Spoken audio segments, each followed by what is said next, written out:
আসসালামু আলাইকুম। প্রয়োজনীয় চাষাবাদ থেকে মিরাজ বলছি। আজকে আমি যাচ্ছিলাম আমাদের একটা ট্রেনিং প্রোগ্রামে। সেখানে যাওয়ার পথিমধ্যে একটা জায়গায় এসে চোখে স্থির হয়ে গেল। এই যে আমার পিছনে দেখতে পাচ্ছেন একটা বিশাল বড় গাছ, এটা দেখে চোখ আটকে গেল। এখন আমরা এই গাছটা নিয়ে কথা বলবো, তার আগে একটু দেখে নিই আশেপাশে। দেখুন কত সুন্দর জায়গা, দেখুন আশেপাশে একদম বিস্তৃত ফসলের মাঠ, অনেক দূর পর্যন্ত দেখা যাচ্ছে। খুব সুন্দর জায়গা, এটা খুবই সুন্দর জায়গা। এই পাশে আবার একটা পুকুর শুকিয়ে গেছে, পুকুরের উপরে দেখতে পাচ্ছেন আপনারা মুরগির ফার্ম নির্মাণ করা হচ্ছে। এটা খুবই ভালো উদ্যোগ, এই উদ্যোগগুলো আমার খুবই পছন্দ। আর এই পাশে দেখুন খুব সুন্দর ফসলের মাঠ, এখানে মাঝে একটা বিশাল বড় গাছ আপনারা দেখতে পাচ্ছেন। গাছটা দূরে থেকে দেখতে এত সুন্দর লাগতেছে, খুবই সুন্দর লাগতেছে গাছটা দেখতে, অসাধারণ লাগতেছে গাছটা। পাশে একটা কদম গাছও রয়েছে, কাছাকাছি যাই। আর এই গাছ সম্পর্কে আমি এখানকার একজন লোককে জিজ্ঞেস করলাম, উনি চলে গেলেন, পথিক ছিলেন। তো উনি বললেন এটা নাকি অচিনতলা নাম বলে, অচিনতলার গাছ বলতেছে এটাকে। কারণ হচ্ছে এই গাছটা নাকি চেনা যায় না, প্রজাতি চেনা যায় না, পাতা অন্যরকম। প্রত্যেকটা পাতার সঙ্গে প্রচুর পরিমাণে গোটা গোটা গোটা গোটা রয়েছে, ছোট্ট ছোট্ট ফল এক ধরনের। এগুলো পাখি খায় মনে হচ্ছে, আমার যতদূর অনুমান। তার নিচে এখানে সুন্দর করে বসার জায়গা করা হয়েছে, পাশে পুকুর।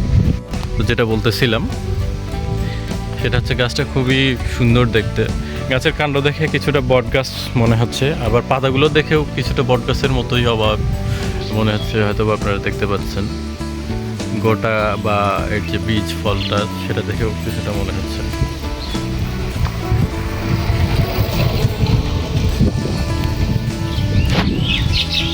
তো বাস্তবিক পক্ষে এটার যে নাম দেওয়া হয়েছে অচিনতলা, একজন বলে গেলেন যে এটা নাকি হুট করে হয়েছে। এই গাছটা কেউ পরিচয় বের করতে পারে নাই, তো এই জন্য নাকি অচিনতলা নাম হয়েছে।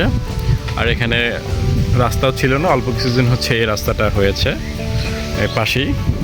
পাশে একটা পুকুর, খুবই সুন্দর মনোরম পরিবেশ, নিচে বসে থাকার মতো খুব সুন্দর জায়গা। আর দেখুন বাতাসে পাতা দুলতেছে গাছের।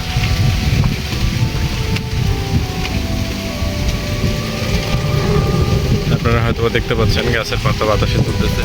এটা কিন্তু খুবই সুন্দর লাগতেছে আমার কাছে, এত সুন্দর লাগতেছে যে এরকম জায়গায় বসতে পারলে দুপুরবেলা, এরকম রোদের মধ্যে ভর দুপুরবেলা খুবই সুন্দর অনুভূতি তৈরি হবে। এত সুন্দর ঠান্ডা বাতাস, মিষ্টি বাতাস এখানে, যেটা বলার অপেক্ষা রাখে না।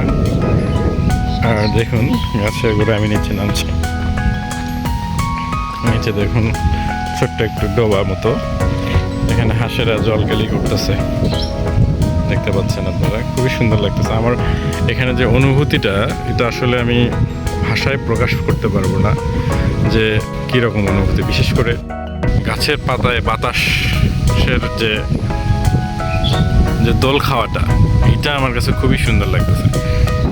তারপর হাঁসগুলো, তারপর এই যে বিশেষ করে এই জায়গাটা, বসার জায়গাটা এখানে তৈরি করা হয়েছে নিচে, খুবই সুন্দর লাগতেছে এক কথা। ধন্যবাদ সবাইকে অচিনতলার গাছের নিচের থেকে।